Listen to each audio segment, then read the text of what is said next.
2,000 feet in the air, and this is the sound that suddenly appears. Now that is not a sound you want to hear when you're at 42,000 feet. You don't want total silence. That's a bad sound in there.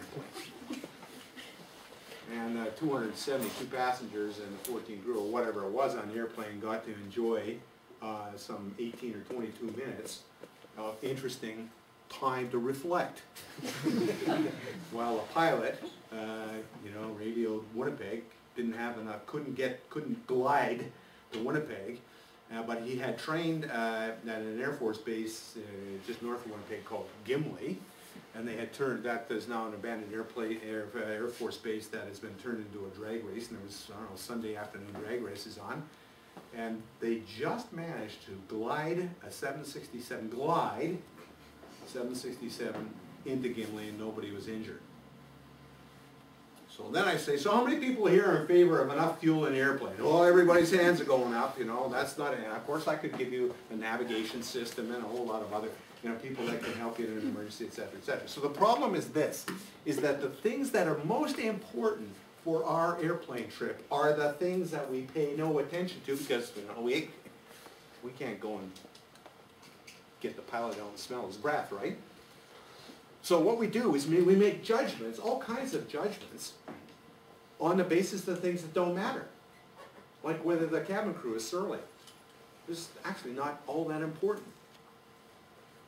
So that happens all the time. So when you send out your dissertation, if you're sending out a dissertation that has got typos in it, has got grammatical errors, has got all kinds of mistakes in terms of the connect between the diagrams and the figures and what is in the text, it's a source of huge annoyance, and it suggests to the reader a lack of attention to detail that has probably strayed into the actual design of the experiment. So these kinds of cross-evaluation things make a difference. Our brains jump to all kinds of conclusions on the basis of a small amount of data. Your brain will jump to all kinds of conclusions about the fact that I have a white shirt on, a gray suit, and extremely short hair, that have nothing to do with what I have to say. It's the way we're built. So, lesson to those who are defending their PhD, don't leave those details aside because they are fair or unfair, meaningful. Now this business about being pushed off your answer, people will, of course, challenge you during your presentation. As well they should. That's their job. And it doesn't mean you're wrong. So that means that you have to know what you know and know what you don't know about your particular topic. So sometimes we have really good speakers, but what happens is eventually they begin to get into a bad place. And they start to, quite unconsciously, they start to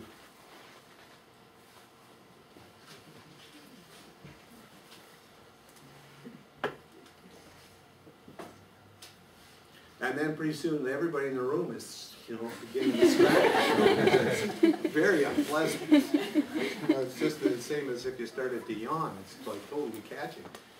So that's part and parcel of developing effective public speaking competencies. So you have to do it long enough so that you can manage your discomfort. Of course you're going to be nervous presenting. I'm nervous standing in front of you. When I public speak, it's a matter of stress for me, and my wife knows, when I go home tonight, she knows that I have given a presentation today.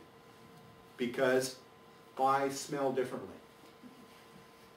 I've got corticosteroid racing through my veins because of the assembled multitude. But I've learned to manage through practice in public speaking so that it's not all that apparent. So, sometimes, of course, what happens is we get into these nervous habits here, and I'm pretty sure it was a chemistry defense because she was asked to write. And I had never mastered that little thing, where you rotate the pen around and catch it. But it becomes a compulsive practice. And if you're standing there and then you drop, if this happens 3 or 4 times, it's a distraction. So the key with public speaking and the key with interviewing, if I may say, it's the same rule applies, is you want to reduce the distractions from the important part.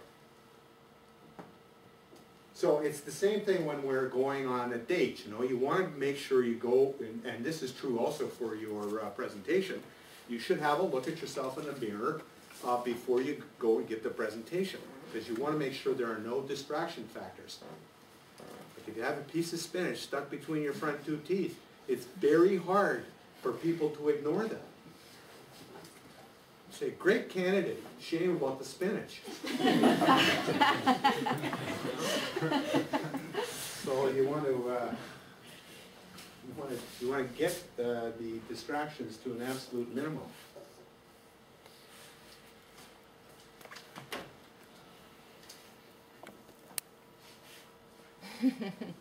So this is very funny. This is about having the easy questions.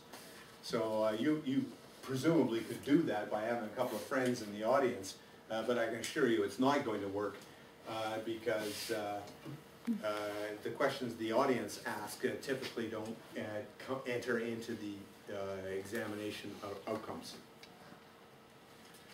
Okay, so here are some interesting questions. I've seen a lot of interesting questions, and of course the questions will be relevant depending on the particular discipline you're in. So if you're a scientist, the difference between a measurement and a measurand is interesting.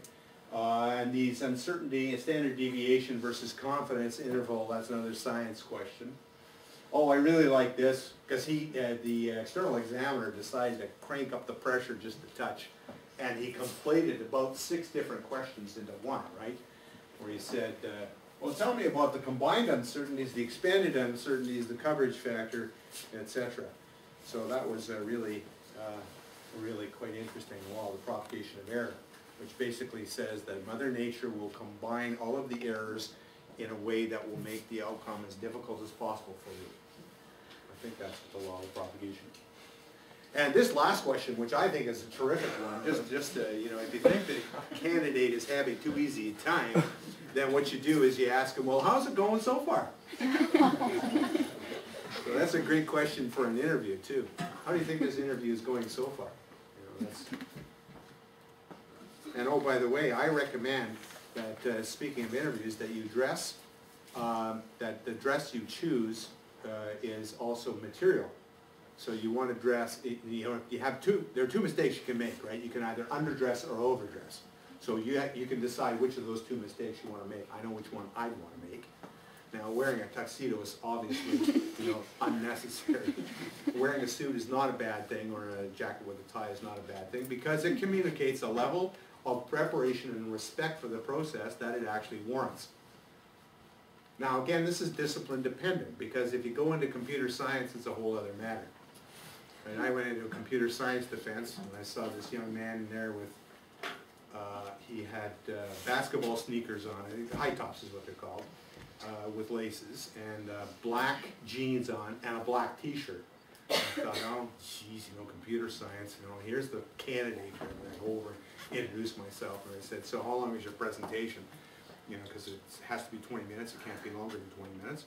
And he smiled and said, well, actually, I'm the external examiner.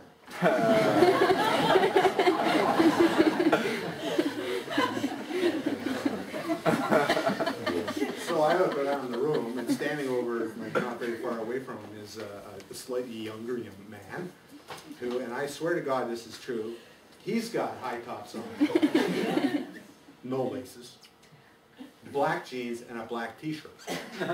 So the difference, I concluded, between an external examiner and a student in computer science is the laces. Very, very odd. Okay, so the third one I think would apply to most science students and many social science students, the difference between the kinds of concurrent validity, convergent, construct validity. The fourth question, how much did this research cost? I always ask that question, because and the other question I ask is I ask, can you explain your research in 3 to 5 sentences, because I have to go home tonight and explain what I've done with my day to my wife. I would say not more than 40%, in other words 60% of students on this campus at the PhD level cannot explain their research to the informed lay public.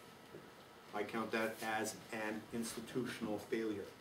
And then I ask, and how much did this cost? And that's the point where the supervisor begins to smile, a very big smile, because most PhD students have no clue, which is to say that we are graduating you without the ability to explain your work to the lay public and have no clue about how much money to ask to continue your work.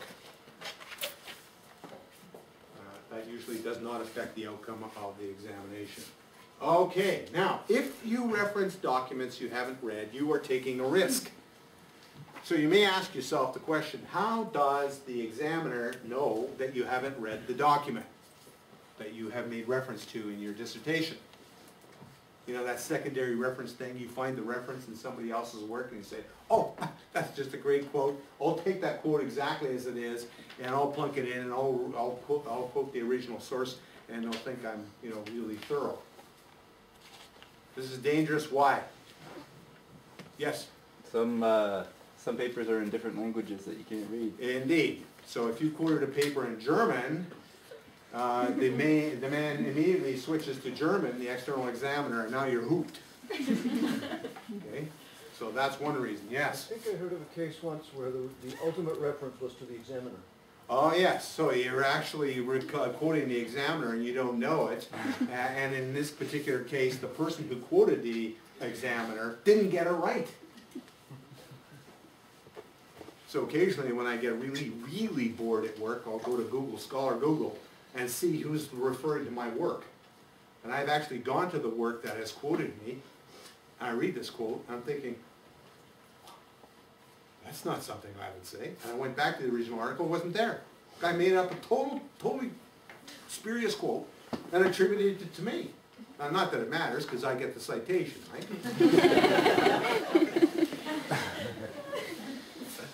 So. Okay, so what can the institution do? The first thing is, you want to really make sure that the person who is going forward is actually ready. So that's rule 1. Having an effective external examiner makes a very significant difference. And you would not believe the quality of the external examiners that come through here, the people who basically volunteer their time, because the honorarium is virtually nothing. They volunteer their time to actually read your work. And that's probably a 6-hour process at a minimum, if you're going to read it critically. And then they travel here, and they usually, for example, we had an interdisciplinary PhD student who defended, and they brought in some guy from, I don't know, I'm from the Faculty of Management, what do I know about philosophy? Bring in this philosopher from Toronto, and 2.5 weeks later, I pick up a copy of the Globe and Mail. His face on the front page. He's just won a major international award for $500,000 for his contribution to philosophy. And he was here a couple of weeks earlier to examine one of our students. I would say having an internal defense is a very good idea. And there are a couple of disciplines on campus that do this typically. One is chemistry, and the other is in biology, medicine areas. This is a really, really good idea, is to have an examining panel other than the one that's going to be there, to have a mock defense. Student gives the presentation, and they ask questions. It's too late for most of you to get any traction on this idea, but you really want to make it a habit to present the interim work early and often, because having some kind of practice and some kind of experience standing in front of an audience is a really important thing. Publishing is very important. If you have stuff that is published out of your, and I think this is a bullet somewhere else on here, I'm certain it's the case, but it is not a bad thing to say more than once. Students who publish before their dissertation defense almost always have an easier time than those who do not.